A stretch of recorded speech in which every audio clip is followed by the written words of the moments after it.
This is Deeper Than a Cut. We are hanging out inside of Executive Cuts, as always, on Joseph Campo and Jefferson, right outside of downtown Detroit. I'm joined by T, as always, D'Angelo, yes, sir. And a good friend of ours, Zeek Williams, What up, founder bro? of New Era Detroit. What up, though, fellas? What up, though, brother? How are you? Man, I'm well. All right, thank you for joining us. Appreciate you. So, Zeke, we want to bring you in because New Era Detroit, founded here in the city, of course, marching upon 10 years of existence.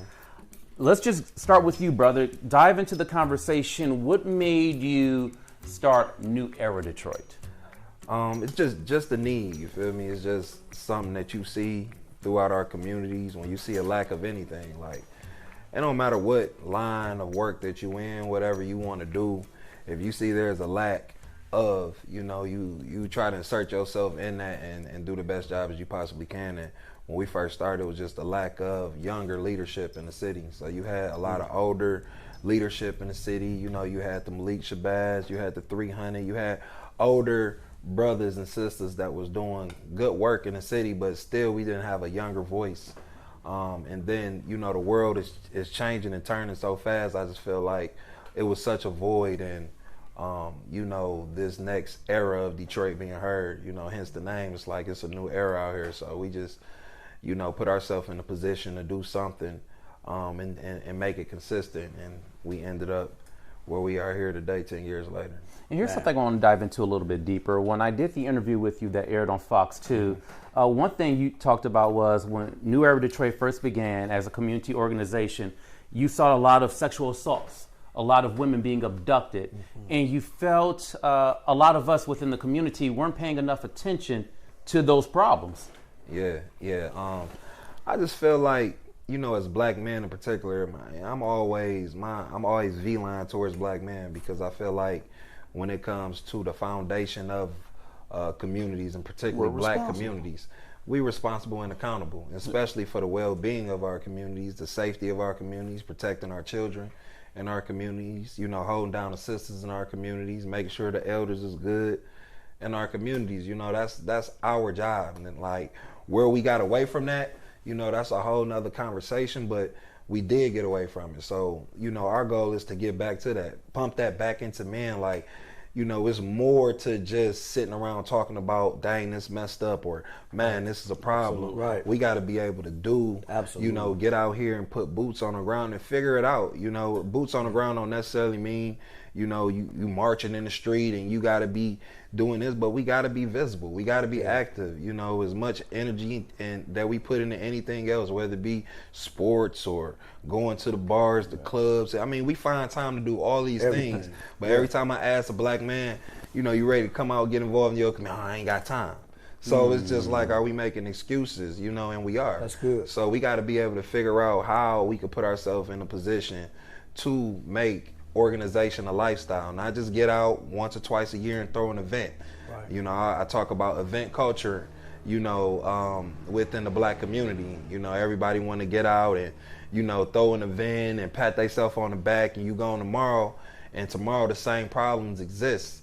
So how can we put ourselves in a position to really jump ahead of all the issues that we have, and make it a lifestyle so that people can see, us transforming, us unifying, us building as a lifestyle. So that's kind of where we stand with that. Zeke, one thing I love about your organization, you talk about improving the black community, but also holding the black community responsible, accountable. Yeah. Accountability on all fronts.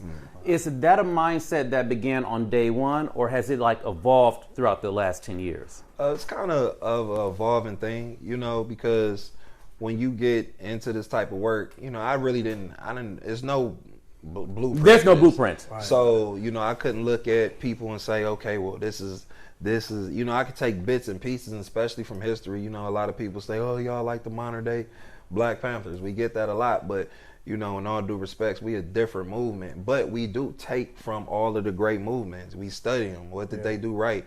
And then most importantly, what did they do wrong? You know what I mean? So, just putting ourselves in a position to understand the bigger picture.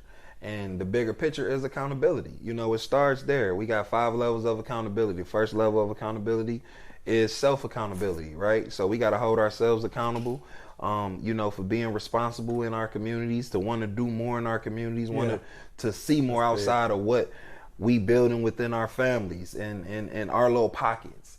We got to hold ourselves accountable to do more. And once we do that, second leg of accountability is environmental accountability or household accountability, meaning the people that you spend your time with, whether it be your spouse, whether it be, the people, your brothers, your sisters, people in your household, people you consider friends. If we not talking about the same thing when it comes to community, we can disagree on a lot of things, but we can't disagree that, we need to make sure that babies are safe in our community. We can't, there's no disagreement on women not being safe and feeling protected in our community. It's just some things are non-negotiable. Absolutely. So when we got friends who don't agree with that and we call them friends, that's just energy interference is what I call it. It's interfering your energy to progress as a whole, as a person, and especially as a community. So the people that you around has a huge effect on progression and how you move. So making sure that that's straight. And then I always say the best men in the world is 1 and 2. You feel me? I hold myself accountable. I hold my family and my people accountable. But that's where the buck stops. And it's like, we can't stop there. The third leg got to be community. You take that accountability and you go out to the community, where we live. In my neighborhood, I make sure that, the elders that's still on the block, the homeowners, they all good, they taken care of. People who just renting, maybe moving in, I'm going to go talk to them. Hey, look, this is standard over here. This is what we do. If you need anything, we keep our grass cut over here. We make sure that the kids play up here. We make sure that this neighborhood is safe. You feel me? Like we got a certain way that we move around here, but that's just holding people accountable. You need a lawnmower, I got a lawnmower. You feel me? It's just not your grass high. I help you cut it, or it gotta be that. It gotta be a level of community accountability. And then when we get there, economic accountability. I know this is what black folks trying to put first. We trying to skip 1, 2, and 3 and move to the money. Can't do it. You feel me? That's all we trying to do right now. And that's why we seeing this confusion, because we getting more money than we've ever got. As a culture, as a people, there's more millionaires, more black millionaires right now than it's ever been. But our communities are still the exact same. How? How does the money grow and the community decline? So it's a problem right there when we talk about finance, and that should tell people that money is not the end all be all. You have to have community to match economics. But economics is a big leg of it. But that's why it's 4, not 1. And then the last one is political education. We got to be able to politics. We got to be able to have an influence on politics, especially when we live in a city like Detroit, which has this big number of black people. We the majority here. How are we not influencing politics? And we got so many of our people, I ain't messing with politics.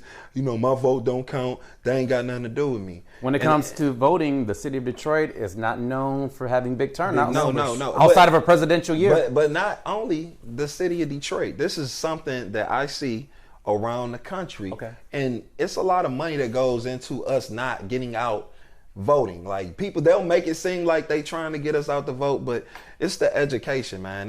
We not educated on how this works for us.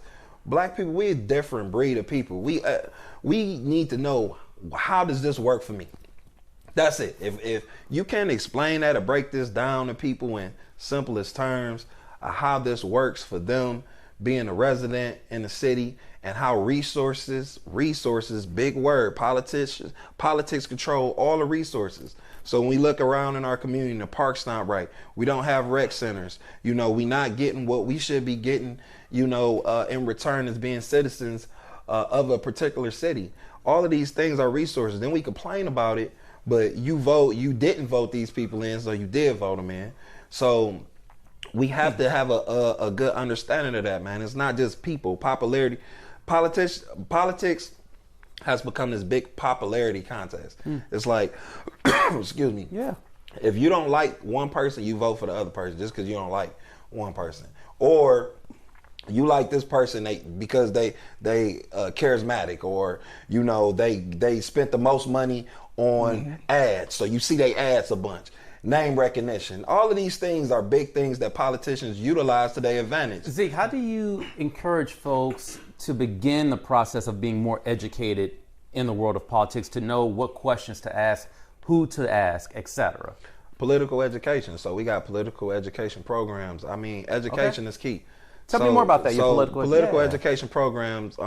We have our political education program. What we do is we take the actual person out the box. So we study positions like, what's the mayor's role in accountability? What's city council role in accountability? What's the clerk's role in accountability? State reps' role in accountability? All of these people, what's the role? What is the role when you sit in these seats, and what are you accountable for? So now I know, okay, if this person is in this role, I know what to hold them accountable for. You feel me? I know how, okay, this isn't being done. This is the person that I elected. We are holding you accountable for X, Y, and Z because this is your job. We don't even know what to hold politicians accountable for, let alone hold them accountable for anything. So after they get elected, it's cool. We'll see you in 4 years. And that's the mindset and mentality that we continue to have in our community.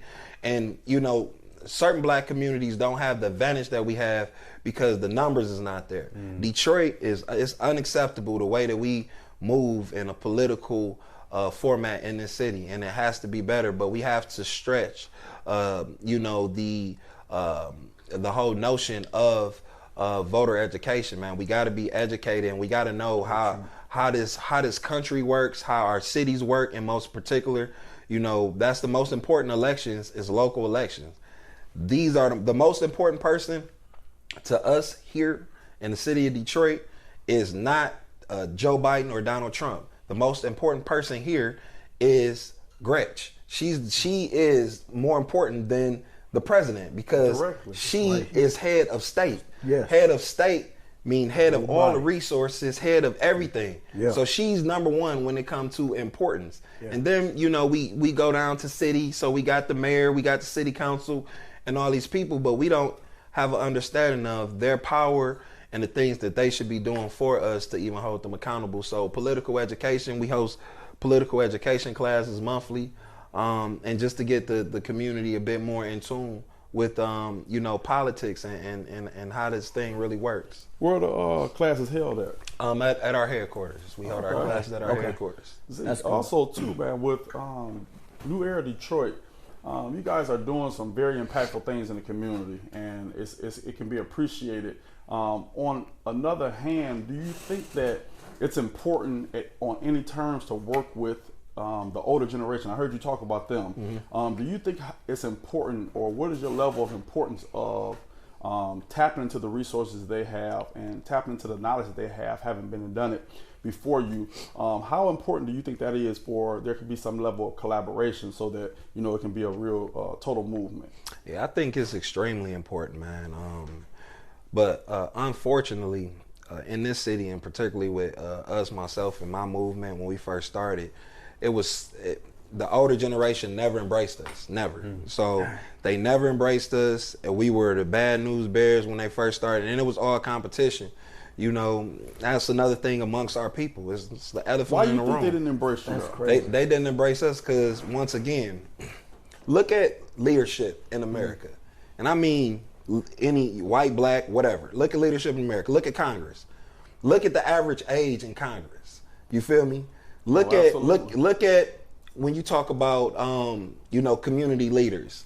You know, 10 years ago, I want to take y'all back. Now it's more younger people that's stepping up and doing leadership. But 10 years ago when we first started, there was no younger folks doing this type of work.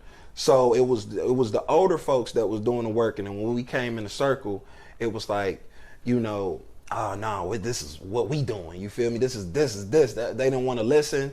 They weren't, you know, receptive to you know, our voices and what we wanted and what we needed. And it just wasn't an embracement there. Are we talking competition? Are we talking generational gap? I think that's... Yeah, I feel like it's a mix, honestly. You know, I feel like, you know, it's a mix. You know, we look at each other as competition a lot, you know what I mean? And we don't like to admit it, but it's the truth. Yeah. And I feel like it's okay to a certain extent. You know what I mean? Competition is healthy for growth. Yeah. But when you start to take it and make it something else to where, you know, it's not detrimental. I mean, it's being detrimental to our growth as individuals, and, you know, you really don't want to see the next person come up. right there is a detriment to what, and we get a lot of that in Detroit. And I tell people that's the kind of mix and makeup of Detroit a little bit, because there's no way you can have this many black people in one area and we not flourishing, and the world know that this is black excellence because all these black folks are there, and we own everything, we control everything, we unified. It looks good. You go to Atlanta and you see all black folks and black neighborhoods looking good, and all the black people working together.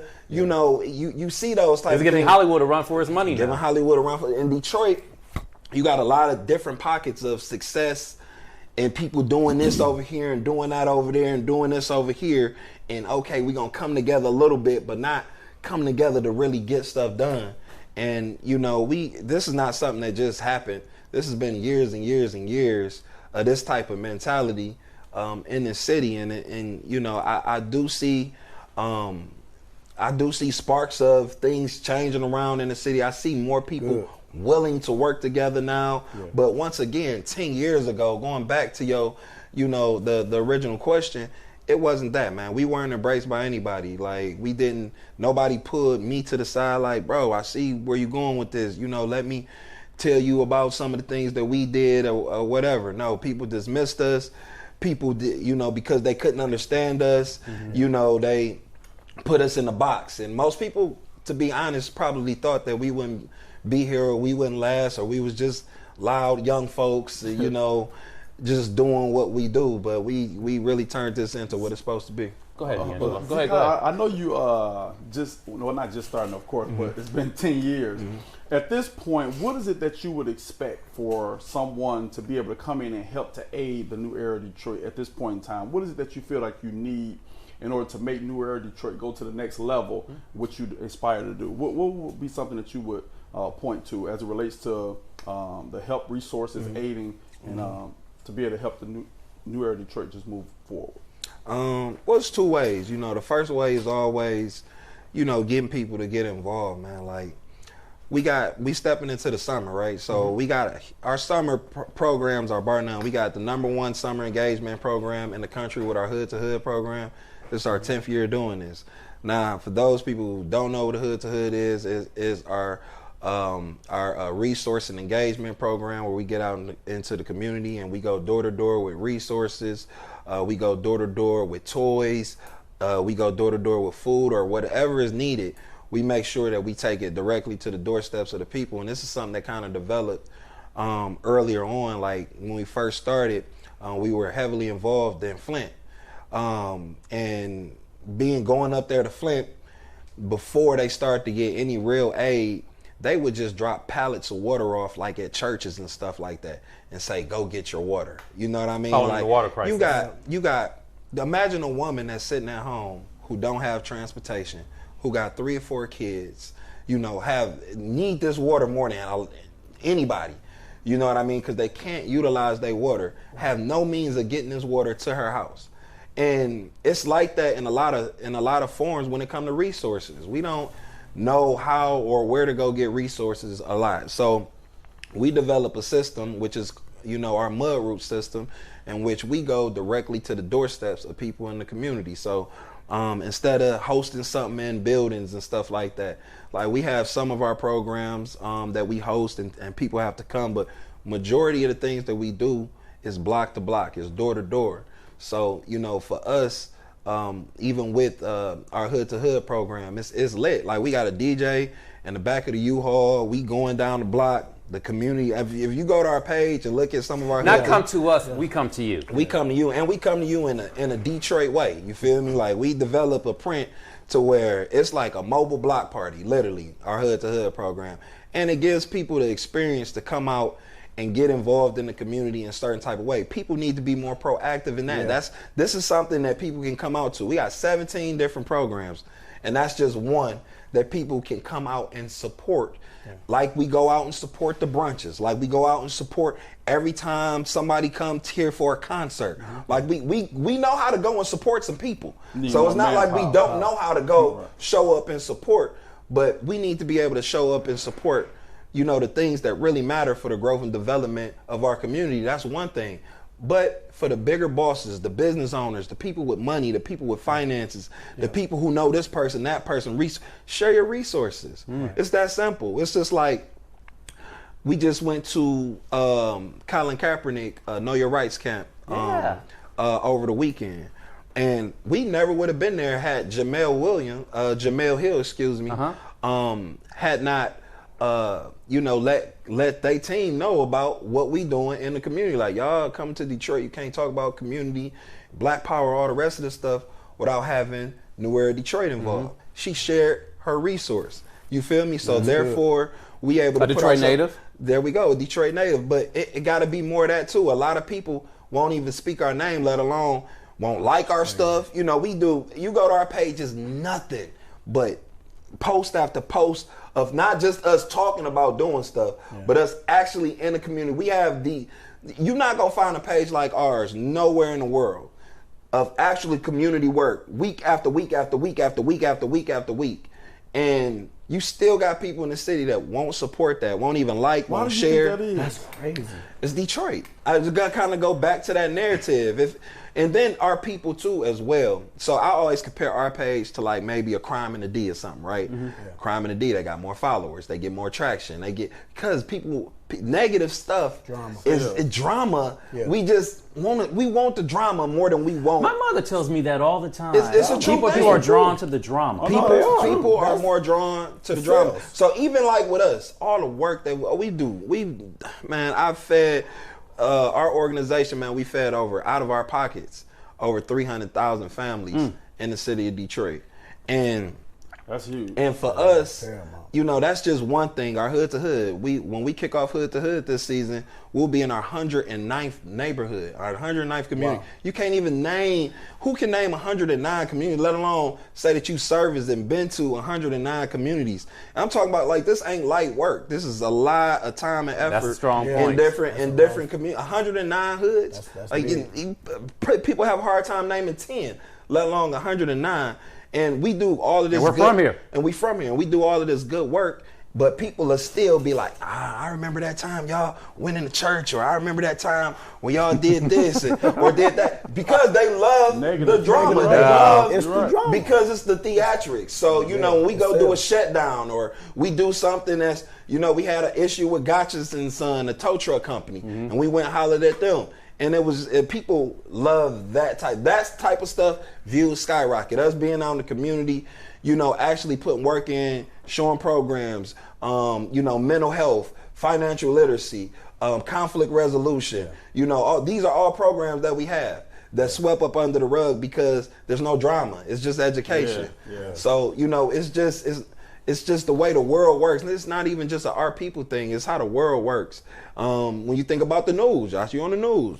Hey, look, I done heard if it bleeds, it leads. I heard that 1,000 times. Yeah. So it's just like the world is built off of a certain level of drama to capture you. And then from there, you hope that you're able to build from there. So it's just, it's weird like that. It's pretty sad, man. Is there any prominent groups like yours that you would love to work with?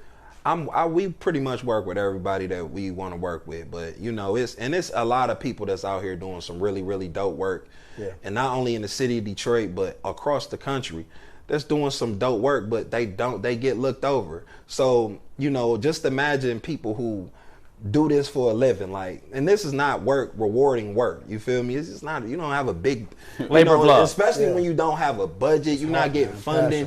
It's passion work for a lot of people. I know a lot of people in a lot of communities that's giving they all, sacrificing the money out their pocket and everything, never get looked at, never do nothing. A rapper or somebody will come out one time a year, and maybe do some food stuff, and they ain't even paying for the food. They not paying for the bikes. They not paying for nothing. They showing up, being the face. The whole community come out and support or reposting and the community. You are doing so much for the community, and it's like, what about the people that really do this for a living every single day? And that's when what I talk about when I talk about that type of stuff when it comes to our culture. It's just like we don't support things because we only support. And Detroit has the big problem of only supporting popular. And we got to stop. We got to get out of just supporting popular and start to support what's real. All right, Zeek, before we wrap up this part of the conversation, for people who do want to support, who want to learn more, who should they call? Where can they go? Man, New Era Detroit, we not hard to find at all. New Era Detroit, you can put that in on Google, everything will pop up, Facebook, Instagram, New Era Detroit. If you want to know more, we have a building on Schoolcraft, 19010 Schoolcraft. We open from 10 a.m. to 6 p.m. every single day except Wednesdays. So you can come up there, and then also you can give us a call at 313-466-4377. Right on, brother. Zeek, thank you. Appreciate that. Appreciate it, man. Angela, thank you. Appreciate you. Thank you. Clearly, this is deeper than a cut. Deep. Gentlemen, Facts. thank you.